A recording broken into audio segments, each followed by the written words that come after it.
So I've been homebrewing beer for over 25 years. In that time, I've occasionally entered a beer in a competition. I've entered quite a few beers in my club's more informal competition.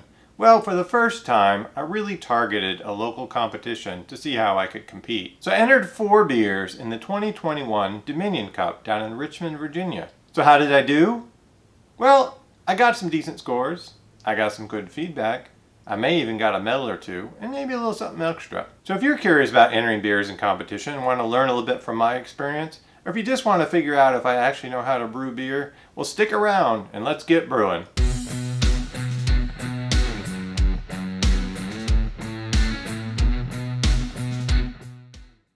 Well, I want to say welcome to both first-time viewers and also returning viewers. My name is Brent from Cascades Homebrew. So my passion is homebrewing. I've been doing it for over 25 years. The focus of my channel is on brewing great beer at home using modest equipment following simple processes. If you're interested in learning more about homebrewing, make sure you subscribe. Do you have any thoughts about entering beers in competitions? Well, let me know down in the comments about your experiences, good or bad. So where does this video fit in the type of content that I hope to produce? And more importantly, why should you watch it? So I thought it would be interesting for me to discuss a couple topics related to homebrewing competitions. That would include a little bit of my background in competitions, how I prepared for this competition, an overview of the feedback I got on the beers that I entered, and also discuss a couple things that I learned along the way.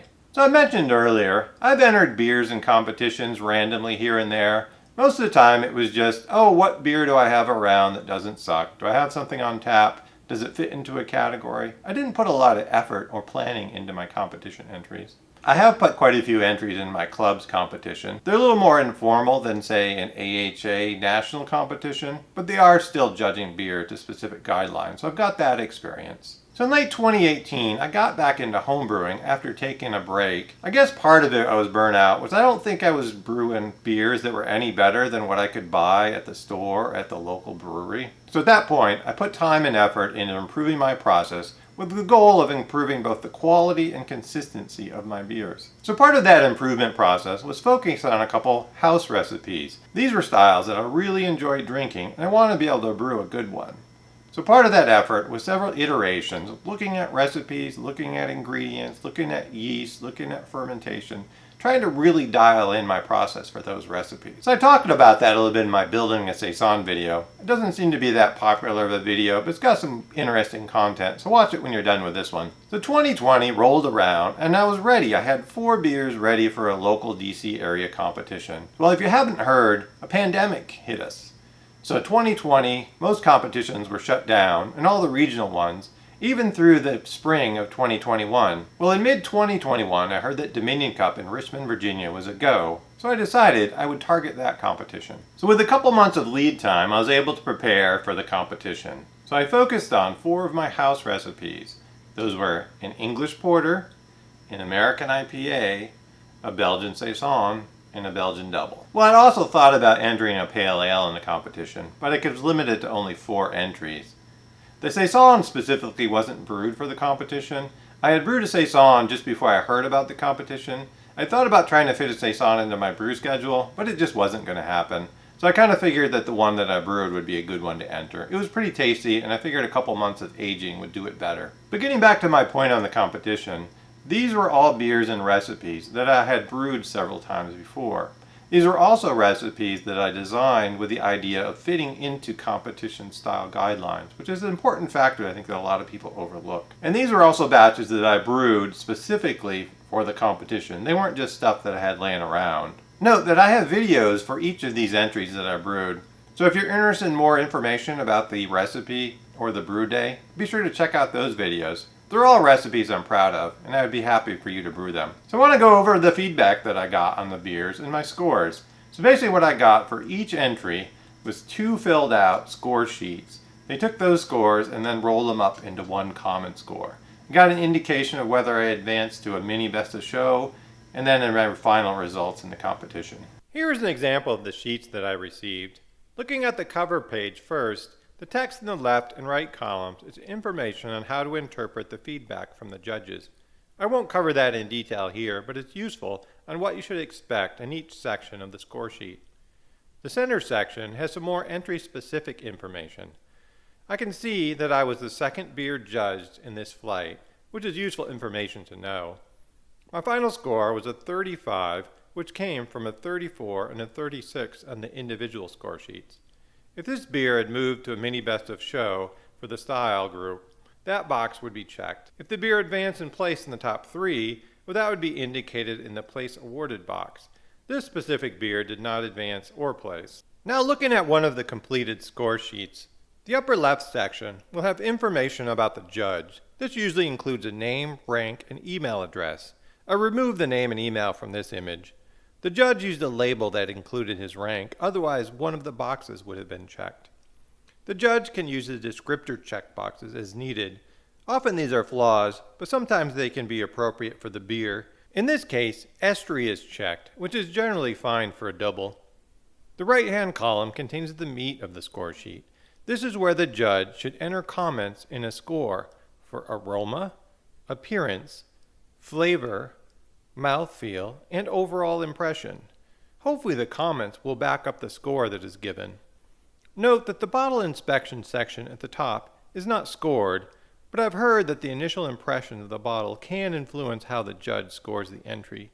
It's always a good idea to use a clean bottle with an appropriate fill.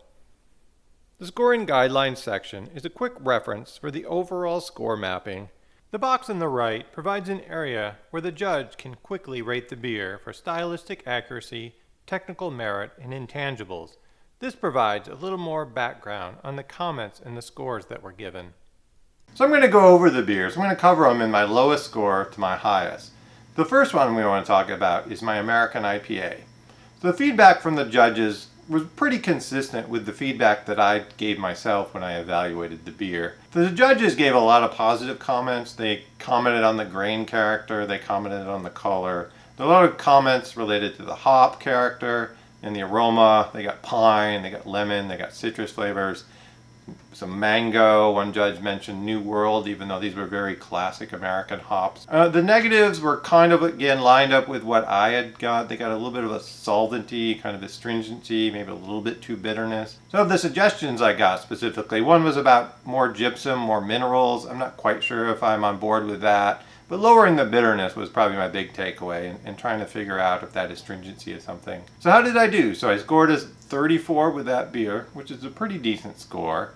That score was good enough to advance the beer to the mini best of show. And then it was good enough from there to get me a gold medal. Ta-da! First place in the American IPA out of only 10 entries. So it wasn't a big pool that I was competing against. And the score was a little low. So my overall thoughts that I agreed with the judges. I think the bitterness was just a little bit harsh on that one. It was out of line with what I was shooting for and out of line with some of the previous batches. So I need to figure that out. I will say when I evaluated that beer for the video, it was at 1.5 weeks old just because I was trying to get it ready for the competition. At the 1 and 2 month mark, it had improved significantly. While this talking is kind of making me thirsty. Hey look! I got a bottle of the IPA. Let me go ahead and crack it open and see how it held up. So this was a bottle that I bottled on the same day as the other ones. It's been in my fridge most of the time since the competition. Alright, it's looking good. It's got a really nice color, nice carbonation. Got a lot of nice hop flavor. I'm a little curious about how the bitterness is now. Definitely it's still a little bitter. The astringency that I think that I was noting before really kind of faded away. Now it just leans a little bit more of a kind of a classic clean bitterness. It's a good beer. I'm definitely looking forward to brewing another batch of this. Alright, so moving on to the next beer was this Belgian Dubbel that I had entered. So this is one that I really liked the beer. The judges pretty much liked it too. So I scored it at a 38. The judges here scored it at a 35. So I came up a little bit above what they got. The positive comments, sweet malt aroma, spicy hop and yeast character. Somebody mentioned some banana, dark fruit, plum characters. They thought it was dry and well attenuated. One judge had mentioned high/good level of carbonation, though I think my problem, most of those bottles seemed like they were low carbonation. So I'm a little curious about how the bottle they opened was. As far as negatives, one judge mentioned a touch of a solventy character. One judge mentioned a muddy brown and some haze, which is kind of not what I saw. I saw a crystal clear, nice amber colored with sort of ruby highlights. Sweet fruit character, I wasn't quite sure if that was a positive or negative. I got the idea maybe it was a little too much sweet fruit character. Somebody mentioned the fruits were muddled, lacking in complexity, which is kind of a generic term. I think it was a really nice complex beer, but the suggestions I took away, maybe a little bit more of a malty dark fruit character was what the judges were looking for.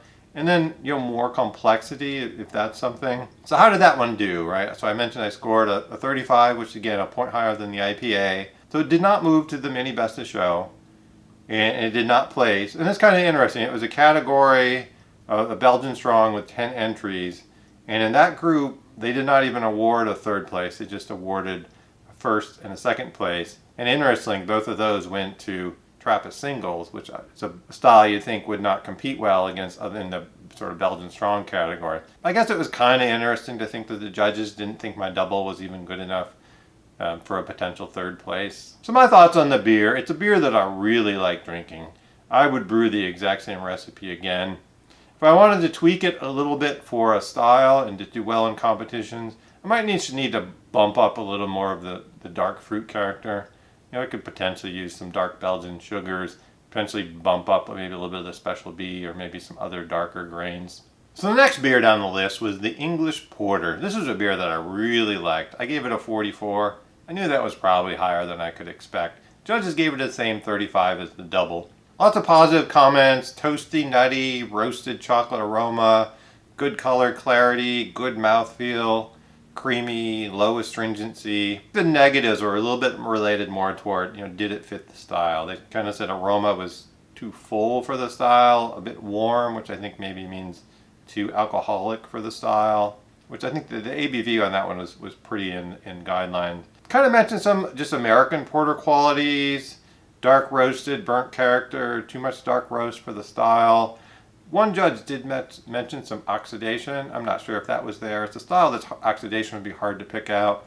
And I think this was bottled pretty well. So I guess the suggestions that I took away from that, if I wanted to do better in competition, was sort of reducing some of the dark roasty character, avoid oxidation if it's there. So if I need to just make sure I'm looking out that my beers are not oxidized. It could have been the bottle that they got was not in good a shape as some of the other bottles. So how did that beer do in the competition? As I mentioned, I scored a 35. So that 35 was good enough to advance it to the mini best of show for that group. And then it was good enough again. I got another gold medal, so a second gold medal in the competition right here for the English Porter. So what are my thoughts on the beer? So as I mentioned when I was evaluating the beer, I thought it was maybe a little robust for the style compared to a lot of commercial English porters that I have that are a little less roasty, a little bit more kind of raisin character. So I may have, thinking back, I may have put too much thought or emphasis on the American versus English porter. Looking at the style guidelines, American porters can use English malts, they can use English yeast. I mean, it's odd to say for a beer that won a gold medal in a competition, but it may have done better in an English porter category. Or if I wanted to improve the scores in competitions, I could probably, maybe dial back the roast, increase a little bit of maybe that dark fruit character that's often very typical. Or if I wanted to tweak it more toward an American porter, it would be kind of interesting to take the same beer and enter in a competition as an American porter and see how it does. So as I mentioned, we're working our way up from the lowest score to the highest score. I already got 2 gold medals. Woo! So the next one was the Saison. This is a beer that I liked. I scored it a 38. The judges scored it a 39, so they liked it just a little bit more than me. As I mentioned, this was a beer that wasn't specifically brewed for the competition, and I was a little curious because this was a Saison that was made with Citra. It was also made with some American craft malts. So a traditional Belgian Saison is more likely to use Belgian grains and also to use more of a traditional noble German hop. So I'd be kind of curious how this one would do. So she had a lot of positives. They liked the color. I mentioned sort of a dark straw color, white creamy head, a nice balance of sweet biscuit characters. This is one, remember, it had a little bit of a biscuit malt in it, so they were able to pick up some of those characters. Citrus hop character, lemons. They didn't necessarily mention anything out of the line, but the citrus hops. So that's really what I found when I tasted the beer, was that the citrus hops added in a little bit of some citrus character that wasn't out of line for the style. They mentioned a dry finish. They mentioned that it was very pleasing and refreshing. So one judge mentioned as about the only negative I saw in the sheets about low carbonation. And I think that's true. The beer didn't have that high level of the effervescent Saison carbonation that I would like with a bottle conditioned Saison. This one is just bottled off the tap. So there were really, I really didn't take away any suggestions from the sheets. It was all just a lot of positive, other than, you know, making sure that I get my carbonation level up. That may have pushed it up a couple more points. So how did I do? So I mentioned this was my highest scoring beer. So it did move to the mini best of show for the group, but it did not place. It was in the French and Belgian category out of 15 entries. So they must have been competing against some pretty good beers. So my thoughts on this one was that I agreed with the judges in a lot of areas, especially, you know, because they liked the beer. They detected the citrus, but did not say it was out of place. I kind of like using a little bit of newer hops and Saisons. Carbonation of that one was probably low, so I want to fix that. So I enjoy brewing Saisons. I'm going to continue to tweak the recipe. I'm going to continue to play with different grains and just try to figure out what I really like in a Saison. So alright, so what were my overall takeaways? What did I learn from the competition? So one thing I would say was I was pretty happy with my scores. I got a 34, a 35, a 35, and a 39. So it's all in the mid-30s to high 30s, so that's pretty good. So my two first entries were actually enough to get me enough points for what they call the Plato Awards. That's the winningest homebrewer. So I was the winningest homebrewer in the competition. So that feels pretty cool. So shout out to the judges there. I was really happy with the sheets. They gave a lot of feedback. If they gave a low score, they also backed that up with a reasoning. If they gave a higher score, they also gave me some good feedback. So that would be useful. So I came away with a couple ideas on one, how I could potentially just improve the recipe, and two, how I could potentially tweak the recipe to do better in competitions. You know, my overall goal is really brewing beers that I like to drink and beers that I'm proud to share with my friends. But you know, brewing a beer and scoring well in a competition, yeah, it's a little bit of a notch. That's kind of cool. So one of my thoughts about the competition is like, what's more important, your raw score or where you place?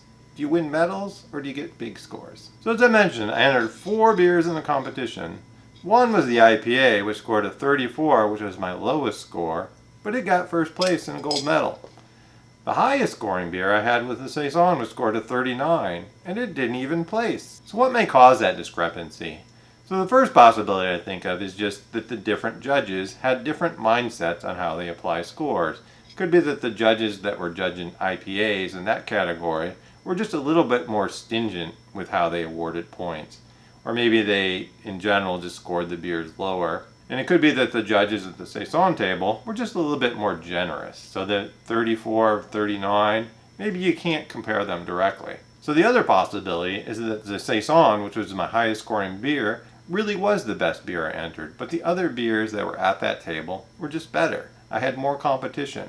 And in the IPA category, I was able to win first place just because the competition was a little bit lower. So the other thing that's also important to think about is how the mini best of show works. So in most competitions, there'll be more beers than just one set of judges will taste.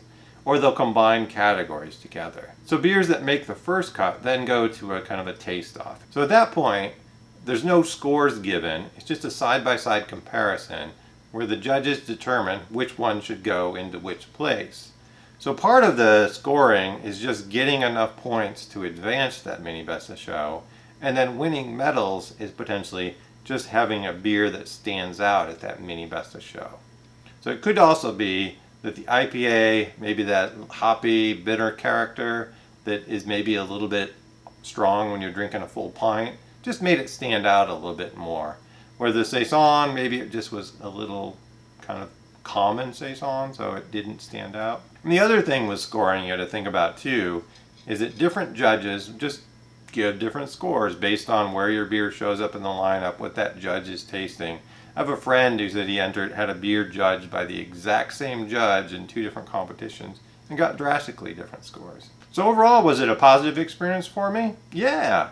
Am I happy with winning the 2 gold medals? Heck yeah. Am I happy with winning the Plato Award? Yeah, that's awesome. So both of those are big pats on the back to me that's saying, hey, you're brewing some pretty decent beers there, Brent. Keep it up. So even though the Saison didn't win a medal, I was pretty proud of how well it scored. And 39 is a pretty decent score for a Saison. So the other thing I take away is that I've got a lot of areas that I can improve, and I've got lots of room to improve. So none of my scores crossed the 40. I would really like to start to push some scores up there.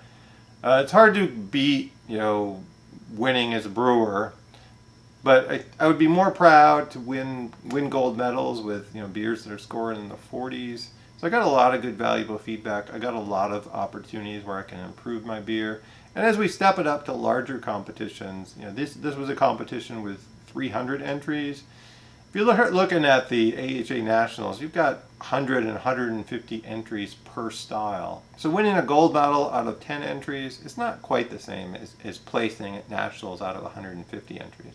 So again, I encourage you to share any experience that you have in competitions, any feedback you have that I could use or other people could use to improve their scores in competitions. And if any of the beers I talked about today sound good to you, make sure you check out those videos that I have up here. Also be sure to check out some of my other videos. Hopefully the scores and the medals I got show that my simple process really can make some pretty good beers. If you don't have time to watch those videos right now, make sure you hit that subscribe button. Hit that like button if you got some value out of this video and you learned something.